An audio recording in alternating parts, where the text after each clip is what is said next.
Welcome back जी। और जैसे कि राशिद साहब ने शो की शुरुआत में ये कहा था कि life is a learning process और हम हमेशा सीखते ही रहते हैं। तो जिस एज में वो हैं और वो आज तक सीख रहे हैं, तो हम सबको ये सीखना चाहिए कि नोबडी नोज़ इट ऑल। तो मैं भी आज शो में जो है वो काफ़ी कुछ सीख रही हूँ, सीखने को मिल रहा है।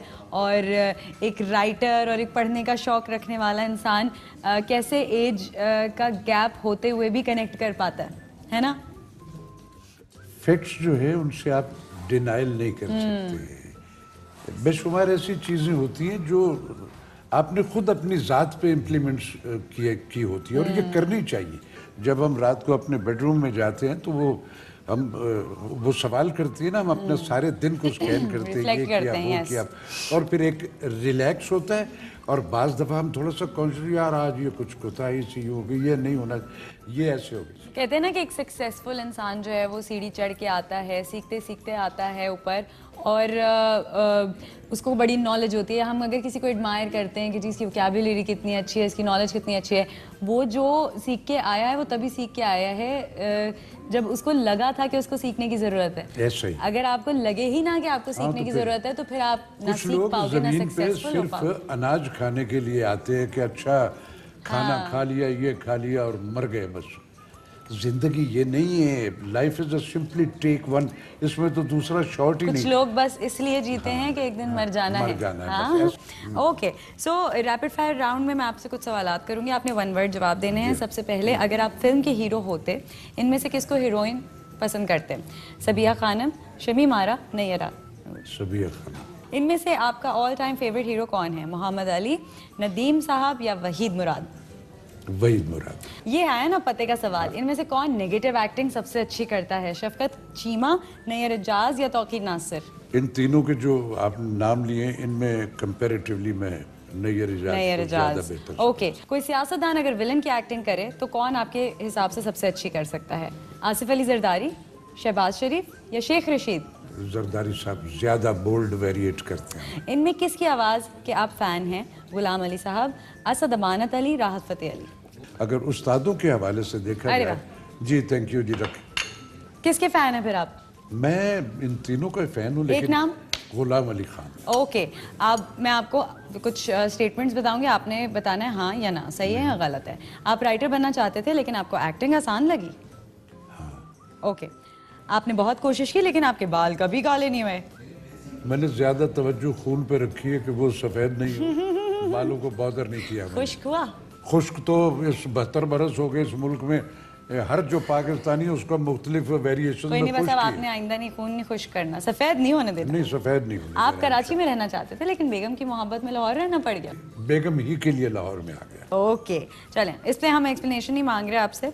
आपसे कुछ सवाल और करने हैं। आपने बताना है, एक लफ्ज बोलना है जब भी मैं ये नाम लेती हूँ तो आपके जहन में क्या आता है? तलत हुसैन, लेजेंड। काजिम पाशा, वो अगेन लेजेंड। मोहम्मद अली, एक स्कूल मेरे मुल्क के लिए। तारिक अजीज साहब, एक ऐसा स्कूल, एक ऐसा जिसने लोगों को लफ्जों के हुनर सिखा दिए कि ऐसे बोलते हैं भाई। अब कुछ दिल की बातें करते हैं भाई। आप करो। आप ये बताएं कि कभी रोए हैं? बेटा, मैं जिंदगी में आंसू मर्द रोता हुआ अच्छा नहीं लगता, लेकिन जिसके अंदर फील होती है, जो फील करता है। औरत रोती हुई अच्छी लगती है? औरत मेरा ख्याल है कि रोती हुई भी अच्छी लगती है। हाय, शुक्र है कोई मर्द माना तो सही है बात। होती है। उसका कैथारसिस जो होता है, जब वो उसकी बेबसी की सबसे हसीन कैफियत जो होती है, जब वो आंसुओं से वो हो रही होती और कुछ बोल नहीं रही होती, और उस मर्द को जिसके लिए वो रो रही होती, तो उसको फिर भी समझ ना आए तो फिर क्या कह सकता है। मगर कुछ मर्द होते हैं जिनको वाकई यानी रो के काम निकलता है उनसे भी। होता है, मोस्टली ऐसे ही होता है। इसलिए मेरे आधे से आधे काम रह जाते हैं, मैं नहीं रोती। ओके भाई, शादी कैसे हुई आपकी? ये जो सानिहा था, हसीन सानिहा। बस बेटा, शादी जो है वो होनी होती है। अरेंज मैरिज हुई थी, लव मैरिज? नहीं, बस कुछ लव मैरिज भी शामिल थी, कुछ अरेंज भी थी, मिला जुला 50-50। आप जब पहली दफा when you became a father, और जब आपने बच्चे को गोद में लिया, कैसा लगा आपको? What was that feeling? Do remember? Player है ना, ये तो एक ह्यूमन। अच्छा, ये मैं अपने दोस्तों से भी करती हूँ सवाल, ऐसे मेरा पर्सनल सवाल है। ये बहुत अच्छा लगता है। ओके, आप since we're talking about parenthood and you know children, you have lost your son. देखो बेटा, बीइंग ए मुस्लिम हमारे बिलीव्स हैं कि जो इस जमीन पे आया उसको एक दिन क्या जाना नाम भी है। उनका? Azhar Mahmood. Azhar Mahmood. Azhar Mahmood. And how old was he? 26 वर्ष भी उसकी पूरी उम्र नहीं थी। मास्टर्स किए उसने, एयरवेज में होता था और बड़ी एग्जीक्यूटिव पोस्ट पे था दोहा एयरपोर्ट पे। कैसा रिलेशनशिप था आपका उनसे? बहुत अच्छा। उसका आइडियल उसका बाप था। और मुझे जब मेरी लास्ट, जिस दिन वो अल्लाह के पास गया, उससे एक दिन पहले मैं उसे सुबह एयरपोर्ट पे लेके आया। अगले दिन शाम को वो रब के पास चला गया। कैसे उनका इंतकाल हुआ? Heart failure. और ये कितनी पुरानी बात है? 2013, 22 दिसंबर 7 साल 2013, ये 7वां साल है। कभी गुर्बत देखी, पैसों की तंगी देखी जिंदगी में?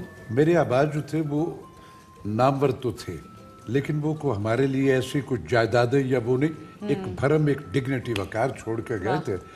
जिंदगी में मैं हूँ, मैं किसी को अगर देने के काबिल नहीं अगर रहा तो मुझे कभी मांगना भी नहीं पड़ा किसी से। अल्हम्दुलिल्लाह। उस रब ने हर हाल में जो रखा, शुक्र अल्हम्दुलिल्लाह, कभी ऐसा नहीं हुआ। आज किस चीज़ की कमी महसूस करते हैं अपनी ज़िंदगी में? मेरे मुल्क में मैं चाहता हूँ कि जो मेरे हजरत कायद ने कहा था, जो अल्लामा साहब ने ख्वाब देखा था, जो हमें इन 72 वर्षों में मुख्तलिफ अदवार में कहा गया, मैं चाहता हूँ कि मैं अपनी ज़िंदगी में वही वाला पाकिस्तान देख लूँ जो हमारे आबा ने कुर्बानियों के, उसमें मुझे वो दिख नहीं रहा। और मैं चाह रहा हूँ कि और मैं कितना जी लूँगा बेटा, मैं इस आलम पीरी में चाहता हूँ कि मुझे कोई तो ऐसी ज़िंदगी की इस पाकिस्तान में ऐसी खबर इंशाल्लाह मिले। इंशाल्लाह मिलेगी, ज़रूर मिलेगी। शो का टाइम ख़त्म हो गया है, बहुत शुक्रिया।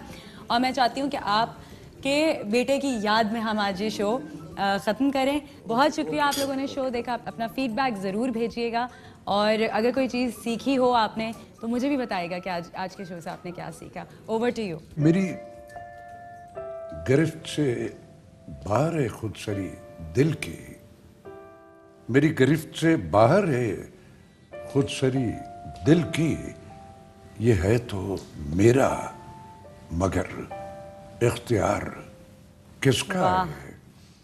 और शेर है कि बजा कि वादा था यादों को भूल जाऊंगा, बजा के वादा था यादों को भूल जाऊंगा, तुम ही कहो कि यहाँ एतबार किसका है। और मकता है कि वो एक ख्वाब है, नींद आएगी तो आएगा, वो एक ख्वाब है, नींद आएगी तो आएगा, ये रत जगों को मेरे इंतजार किसका है।